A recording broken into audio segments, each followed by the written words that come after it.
Buenas noches, hermanos. No sé si me escuchen hasta atrás, pero es algo emocionante, interesante lo que está pasando esta noche y me recuerda pues un evento también que por la gracia de Dios pudimos tener en el pasado mes de octubre. Por primera vez en la vida de la iglesia, donde el Señor me ha permitido estar para ministrar, pues tuvimos el plan o la idea de realizar un congreso de mujeres. Nunca habían hecho las damas de la iglesia un congreso de mujeres.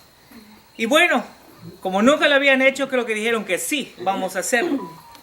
El caso es que invitamos a una hermana, una conferencista de Nueva York, conocida en el ambiente de todos los ministerios de damas por congresos que se habían hecho en la parte norte del país.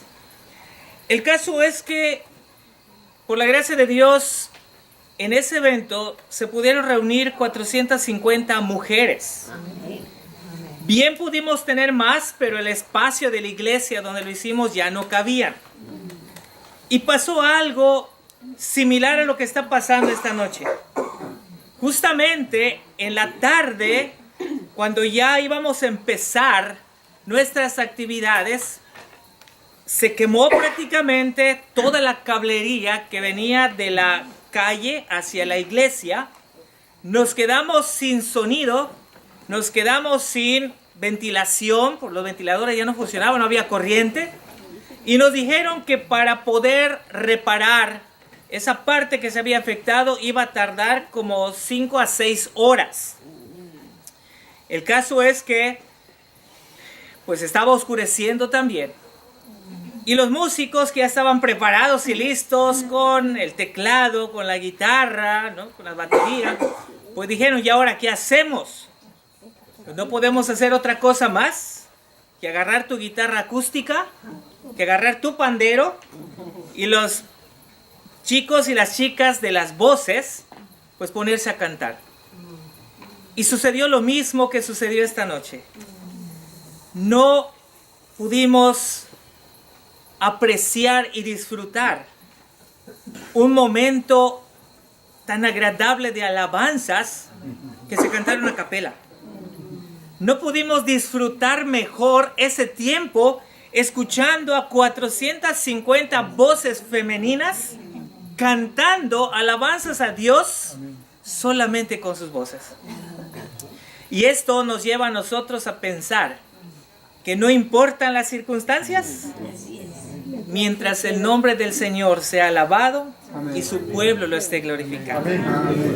Así que en esta noche la luz no es ningún impedimento, ¿verdad?, para glorificar a Dios y para escuchar su palabra.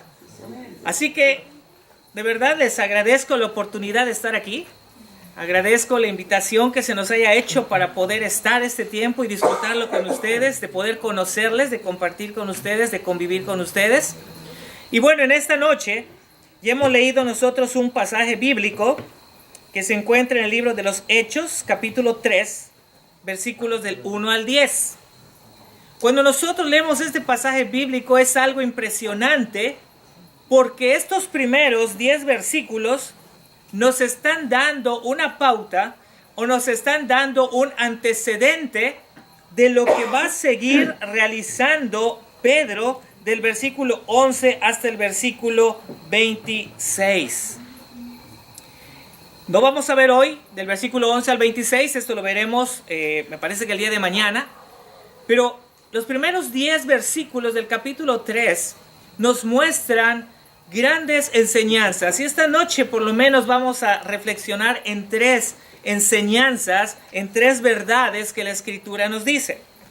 Sin embargo, es importante poder hacernos una pregunta, o más bien, permítame hacerle a usted una pregunta.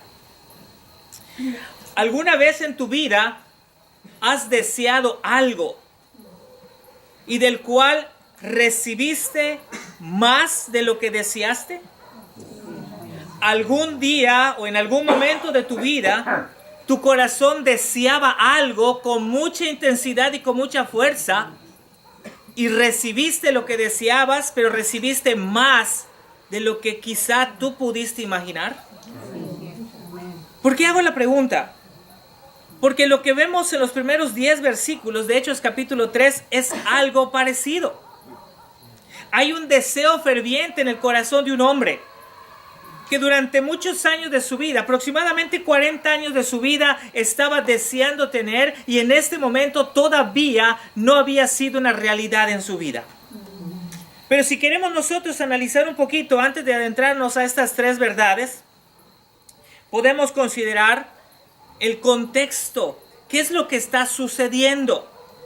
Recordemos que en el capítulo 1 del libro de Hechos se nos muestra pues lo que el Señor Jesucristo le da a conocer a sus apóstoles, o más bien les da la instrucción: no se vayan de Jerusalén, permanezcan en Jerusalén, porque yo quiero que permanezcan en este momento antes de empezar su ministerio.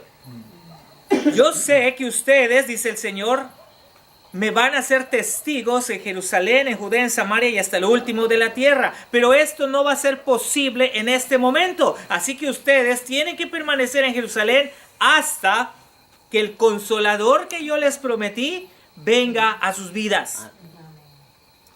Pero llega después el capítulo 2 del libro de Hechos. Vemos una fiesta común, tradicional, ¿verdad? El pueblo judío, que es la fiesta del Pentecostés. Y es en ese momento, en esa fiesta, cuando el Señor envía ese Consolador. Cuando la promesa que Jesús le da a sus discípulos se cumple. Y vemos entonces que viene allí reunidos en Jerusalén el Espíritu Santo, y obviamente empiezan a hablar en lenguas, pero no empiezan a hablar en lenguas así, cada quien distorsionado sin entender, sino la misma Escritura nos dice que cuando hablaban en lenguas nativas, las personas que estaban reunidas en Jerusalén y las que cruzaban y que posiblemente no estaban entrando al templo, escuchaban lo que estaba pasando y entendían lo que se estaba diciendo porque estaban hablando en su lenguaje nativo. A partir de ese momento de Hechos capítulo 2, es cuando entonces los apóstoles deben comenzar con su ministerio.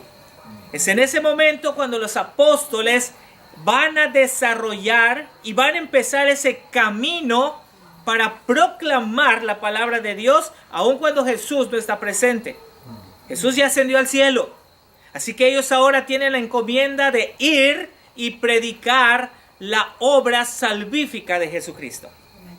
Pero vemos ahora el capítulo 3, y de acuerdo a lo que dice los primeros versículos, es que los apóstoles, tanto Pedro y Juan, estaban subiendo juntos al templo.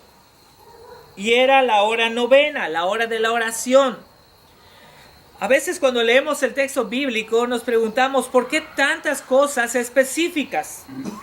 ¿Por qué la Escritura nos dice a qué hora? ¿Por qué la hora novena?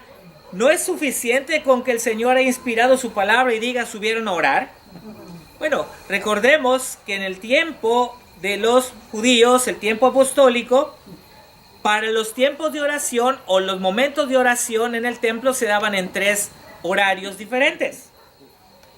El horario para el pueblo judío no es un horario como el que tenemos nosotros. El día de ellos empezaba a las 6 de la mañana y terminaba cuando el sol ya se ponía, o sea, al ocaso. O sea, aproximadamente de 6 de la mañana a 6 de la tarde para ellos es un día. Así que por lo menos durante el día, el pueblo judío tenía 3 momentos de oración. A las 9 de la mañana, a las 12 del día y a las 3 de la tarde. Por eso cuando la Escritura habla de la hora novena, estamos entendiendo que es el último tiempo de oración, es la hora novena, aproximadamente las 3 de la tarde, y se hace específico este tiempo o esta hora porque es el momento en donde iba la mayor cantidad de personas al templo a orar. Iba la mayor cantidad de personas porque no solamente era la oración, sino que en ese tiempo también era oportuno para poder llevar sus ofrendas y sus sacrificios. Pero algo importante también dentro del contexto, que en la puerta, de acuerdo a lo que leímos hace un momento en Hechos 3, había un hombre cojo de nacimiento, quien se ponía a la puerta, lo llevaban a la puerta para pedir limosnas. Y a veces nos preguntamos, ¿qué hacían las personas? Porque entendemos que no solamente era este cojo, posiblemente habían otras personas necesitadas que estaban en la puerta del templo. Y a veces nos podemos preguntar, ¿y qué hacían todas esas personas puestas justamente a la entrada del templo? ¿Por qué no los llevaban, o sea, a las plazas de la ciudad? ¿Por qué no lo llevaban a zonas? ¿Por qué precisamente en el templo? Si usted recuerda, en el libro de Deuteronomio, Dios le dio una instrucción también a su pueblo, que no debe de haber ninguna persona mendigando o menesterosa dentro del pueblo judío. Así que la instrucción de Dios en Deuteronomio es, el mismo pueblo tiene que velar para suplir en parte las necesidades del mismo pueblo. Por eso habían personas que pedían limosnas buscando de alguna forma que las personas que entraban pues tuvieran esa bondad en el corazón y les pudieran dar tal vez algunas monedas para que ellos puedan tener el sustento diario. Porque cuando la escritura dice que había un cojo de nacimiento y que lo estaban ayudando o lo ponían en la puerta cada día, entendemos que el padecimiento de esta persona no es en los términos que nosotros conocemos de un cojo. Para nosotros, una persona coja es una persona que tiene un padecimiento en un miembro inferior, pero que con el otro bien puede caminar apoyándose quizá con un bastón o con cualquier otro elemento, otro accesorio, pero que se puede desplazar por sí solo. Pero aquí la escritura no está hablando de este tipo de cojo. Es muy probable que lo que dice la escritura es que sea un cojo, pero que no sea solamente un padecimiento de uno de los dos pies, sino que los dos pies no tenían movilidad. Por lo tanto, tenían que ayudarlo. Por lo tanto, este cojo no podía desenvolverse por sí solo, necesitaba de una ayuda para que pueda llegar a la puerta del templo, para que lo puedan regresar a su casa si tenía casa, aunque aquí no dice si tenía familia o no, pero este hombre pasaba muchos años sentado allá en la puerta llamada la Hermosa, esperando recibir limosnas del pueblo. Ahora, considerando este contexto, nos encontramos con una verdad absoluta.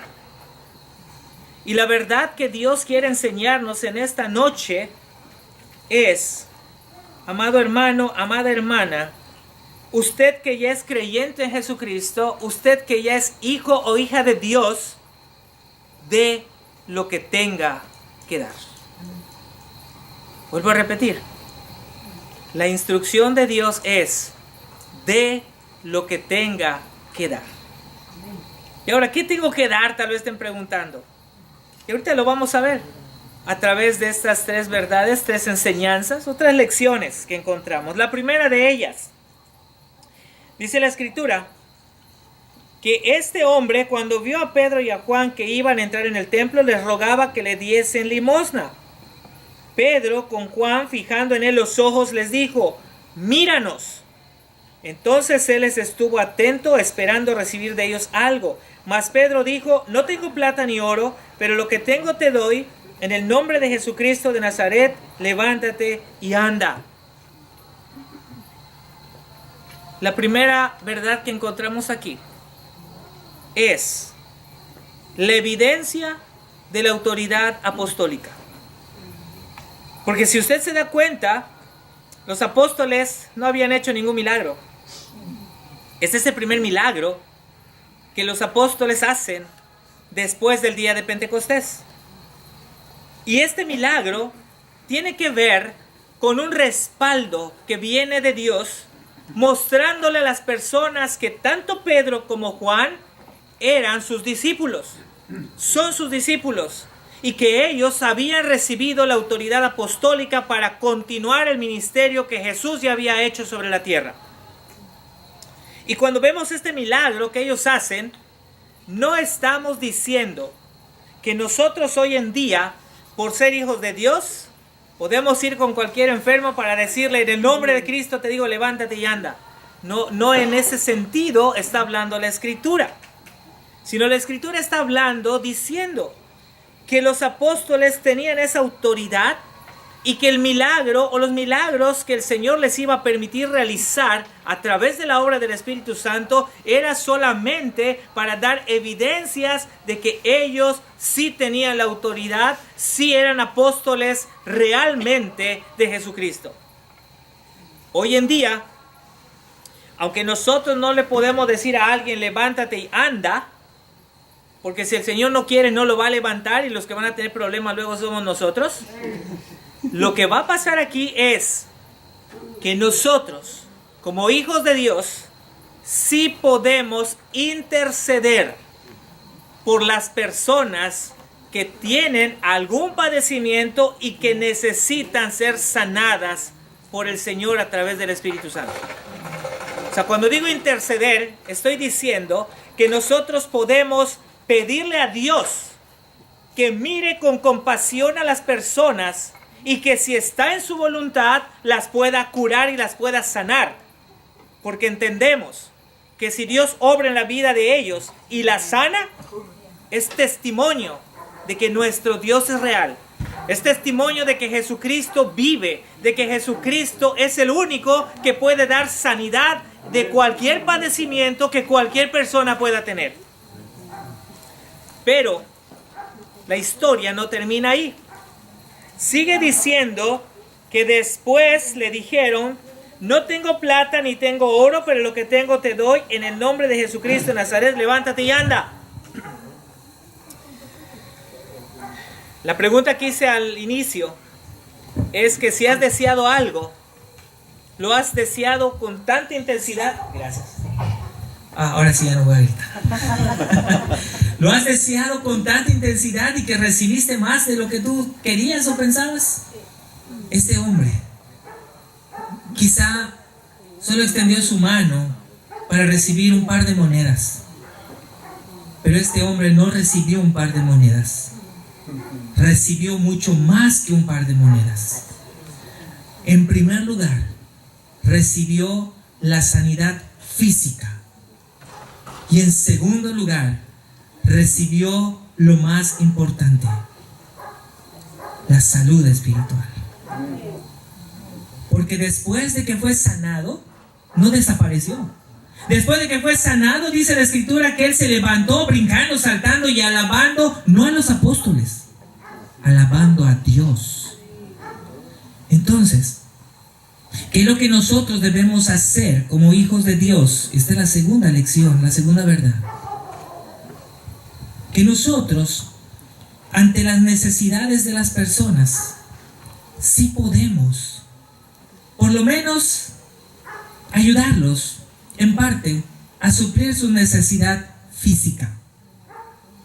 Pero lo más importante es ayudarlos para poder satisfacer o llenar esa necesidad espiritual. Un ejemplo. Allá en la iglesia, cuando yo llegué a la iglesia, obviamente una iglesia que acaba de cumplir aproximadamente como 50 años. Así que dentro de su membresía pues ya eran hermanos adultos, quizá muchos de ellos todavía permanecen como fundadores. Pero hay una práctica en la iglesia.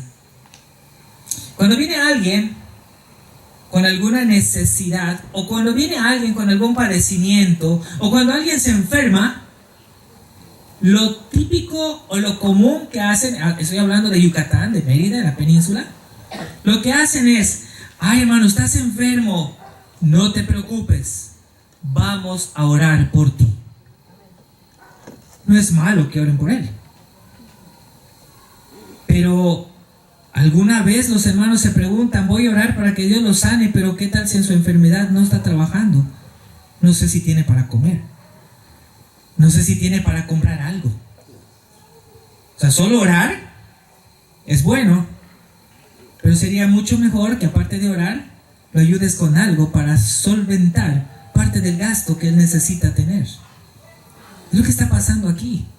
Lo que el Señor nos dice es, no solamente ores, sino como creyente, como cristiano, ayuda a tu hermano en la medida de tus posibilidades para sustentar y para aminorar un poco la necesidad que tiene.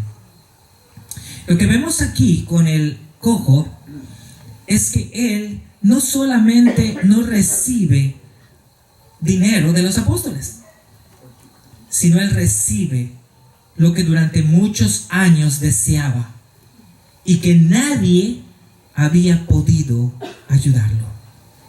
Tener fuerza en los pies, tener fuerza en los tobillos, tener fuerza para poder caminar, para poder ahora desarrollarse, para poder tener la movilidad.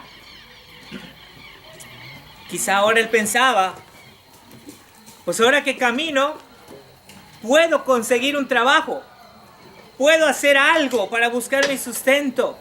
Pero esto no ha sido posible durante años. Es necesario que el Señor Jesucristo haya hecho esta obra y lo haya hecho usando como instrumentos a sus apóstoles.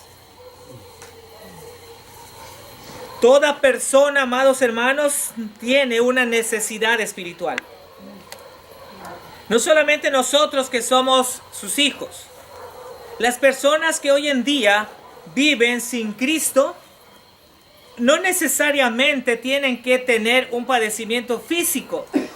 Aunque no tengan un padecimiento físico, mientras no conozcan a Cristo como su Salvador, siguen teniendo una necesidad espiritual, y el cual el pueblo de Dios está llamado para ir y compartir lo mismo que los apóstoles compartieron. Jesucristo es tu Salvador. Jesucristo es tu Señor. Hoy en la mañana, en la conferencia hablaban de las buenas nuevas. La gente que no conoce a Cristo necesita escuchar esas buenas nuevas.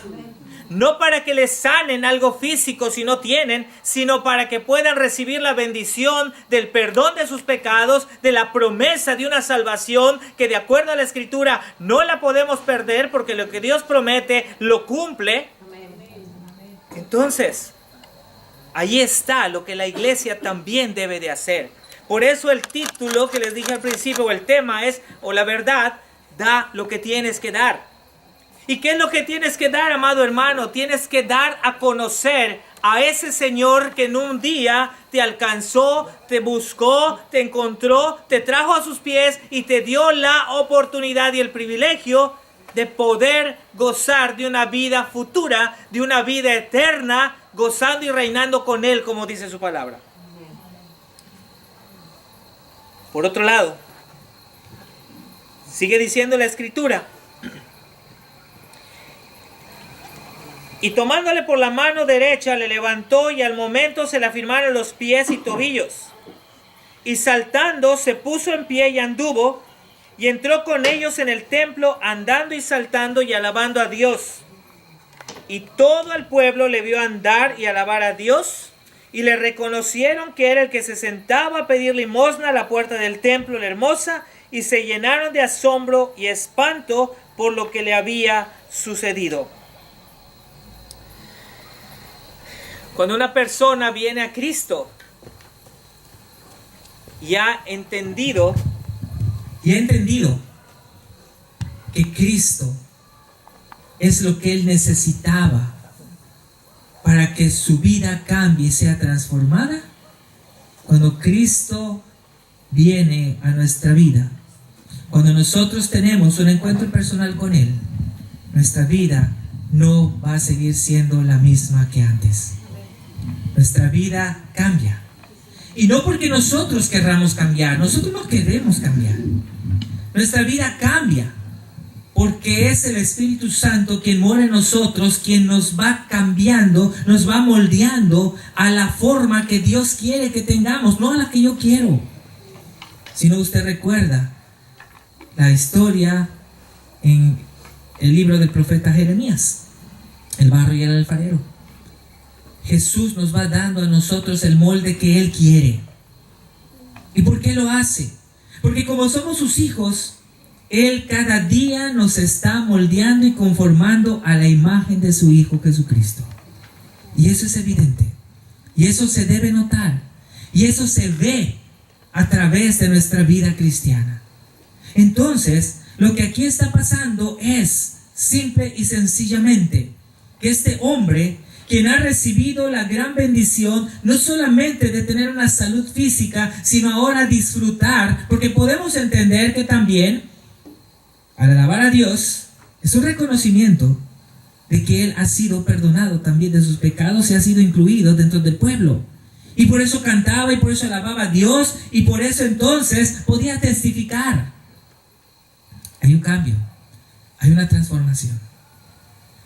Y precisamente durante estos días de campamento se va a estar hablando acerca de revitalizar nuestras iglesias. Pero una de las cosas que no debemos perder de vista dentro de todo lo que vamos a estar platicando y compartiendo con ustedes es: todavía usted tiene la pasión por predicar el Evangelio. Porque si no tiene la pasión por predicar el Evangelio, pues entonces muchas cosas no las vamos a estar haciendo. Yo no sé si aquí sucede algo similar, pero una de las cosas que nosotros observamos allá en Yucatán es que cuando hablamos de predicar el Evangelio y hablamos de personas convertidas o de nuevos creyentes que llegan a la iglesia, lo común que sucede es que los nuevos creyentes son los que están trayendo a otras personas a la iglesia. Y los hermanos que llevan años en la iglesia son los que menos traen a alguien. Entonces vemos la pregunta: ¿sigues con la pasión por Cristo? ¿Sigues teniendo la pasión por proclamar el Evangelio? ¿Esa llama que tienes en ti sigue prendida? ¿O es que quizás llegamos a una zona de confort en donde ya toda mi vida hice esto, ahora que lo hagan los nuevos? No. La proclamación del Evangelio tiene que seguir adelante. Y no es solo para los nuevos creyentes, es hasta para los que ya tenemos muchos años en la iglesia, porque el Evangelio se tiene que seguir predicando a todas las naciones. Y eso es una orden, una instrucción que Jesús también lo dio y está en Mateo 28. Y esto es aplicable para todos nosotros. Entonces, si resumimos lo que estamos diciendo, tenemos que entender estas tres verdades. Una: el milagro obrado por los apóstoles fue solamente una evidencia de la autoridad apostólica.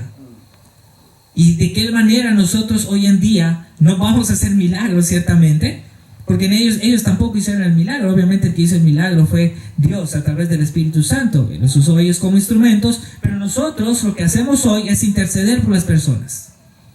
Lo segundo es entender que nosotros estamos llamados para poder dar lo que tenemos. ¿Qué tenemos? A Cristo en nuestra vida. Siempre le recuerdo a la iglesia donde el Señor me ha permitido estar: hermanos, ustedes no pueden compartir algo que no tienen. Ustedes no pueden hablar de Cristo si no lo conocen. Ustedes no pueden predicar un evangelio que ni siquiera saben qué es el evangelio. Ustedes no pueden decirle a alguien que es necesario que entregue su vida a Cristo si ustedes no han entregado su vida a Cristo. Entonces, ¿qué predicas? Entonces, ¿qué enseñas? ¿Qué compartes? Debemos dar lo que tenemos. Los apóstoles dieron lo que tuvieron: el mensaje. Fueron testigos oculares de todo el ministerio de Cristo. Y es por eso que después de estos primeros versículos, Pedro va a dar su segundo sermón. Eso lo vamos a ver el día de mañana. Tercero, obviamente, toda persona que acepta a Cristo siempre va a tener un cambio en su vida. Así que en esta noche, ya para ir terminando, en esta noche, al igual que el cojo, estando aquí en el campamento, muy probablemente usted haya estado en la iglesia. Muy probablemente usted ha estado asistiendo a los cultos o ha estado asistiendo en alguna actividad en la iglesia. Probablemente haya alguien, al igual que pasa con nosotros, que diga: yo soy cristiano, vengo a la iglesia desde hace 30 años. ¿Qué nos ha pasado? Le hemos preguntado a algunas personas, sobre todo: hermano, ¿usted desde cuándo es cristiano? ¿O cuándo es cristiana? No, yo soy cristiano desde el vientre de mi madre. No es cierto. Porque la misma escritura dice que en pecado me concibió mi madre. Entonces no puedes decir que eres cristiano desde el vientre de tu madre. Okay. Tienes que nacer de nuevo. Entonces muchas veces hay hermanos, hay personas que asumen que por haber crecido en una familia cristiana, eso los hace ser cristianos. No es así. Eso no los hace ser cristianos. Ellos tienen que nacer de nuevo. Así que probablemente en este campamento hayan hermanos, hermanas, que quizá hayan estado asistiendo regularmente a los cultos, pero que todavía no han tenido un encuentro personal con Cristo. O muy probablemente estás esta noche aquí y seguramente estás aquí porque alguien te invitó a venir. Pero recuerda que si estás aquí no es casualidad. No existen las casualidades. Si estás aquí es porque el Señor te trajo por un propósito. Y uno de los propósitos es que tú escuches el Evangelio. Que tú escuches que Cristo es el único que puede darte a ti la salvación. Cristo es el único que puede darte a ti el perdón de pecados. Que si es verdad que la sanidad y que nos enfermamos, bueno, esto puede ser en un plano secundario. Lo más importante es la salvación de tu alma. Así que si en esta noche tú estás aquí y realmente deseas que Cristo gobierne tu vida, que Cristo sea el centro de tu vida, y quieres cambiar tu vida, ya no quieres seguir viviendo de la misma manera, quieres ser una persona que glorifique a Dios, quieres que el Señor tome el control de tu vida y haga de ti una nueva criatura, yo te invito entonces que no esperes más el tiempo. Que así como el cojo esperó 40 años aproximadamente de edad para que el Señor lo sane, hoy en día el Señor dice: no tienes que esperar tanto tiempo. Simplemente escucha mi mensaje, escucha mi evangelio. El regalo está puesto. Mi gracia te estoy dando. ¿Lo aceptas o lo rechazas? Al final de cuentas, la responsabilidad es siempre del ser humano. Dios ha dejado la responsabilidad del hombre. Porque si lo rechazamos, no lo podemos culpar a Él de haberlo rechazado. Si lo rechazamos, Él no va a tomar ese rechazo como algo que puede pasar por alto. Tiene una consecuencia. Así que si en esta noche usted todavía no ha hecho una entrega personal de su vida a Cristo, yo le invito a que no pierda más el tiempo, que lo haga. El venir a Cristo o el aceptar el Evangelio de Cristo, aceptar a Cristo, no es algo obligatorio. Es algo que debe nacer de nosotros y que el Señor produce también en nosotros a través de la fe. Así que tienes toda esta semana por lo menos para que tú sigas escuchando el mensaje del Señor. Y no te vayas de este campamento sin antes haberte puesto a cuentas con Él y haberle entregado tu vida por completo. Así como estamos, vamos a orar. Padre bendito, te damos gracias en esta noche por tu palabra. Gracias por lo que haces, por lo que hiciste y por lo que seguirás haciendo en nuestra vida. Bendice a todos tus hijos reunidos en esta noche. Y permite, Padre, que tu palabra no vuelva vacía, que impacte nuestros corazones. Y que, Señor, cada día de nuestra vida podamos disfrutar nuestro caminar contigo, sirviéndote glorificándote y dándote, Señor, ese servicio del cual solamente tú eres digno de recibir. Padre, a ti sea toda la gloria y la honra, hoy y siempre. Amén. Continuamos con el orden.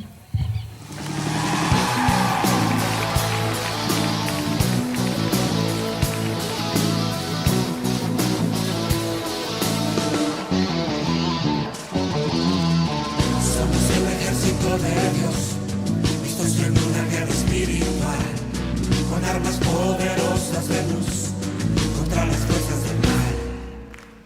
Tenemos puesta la armadura de Dios y espada de dos filos en las manos, con autoridad en el nombre de Jesús contra las fuerzas del mal. Somos el ejército de Dios, listos en una guerra espiritual, con armas poderosas de luz contra las fuerzas del mal. Tenemos puesta la armadura de Dios y espada de dos filos en las manos, con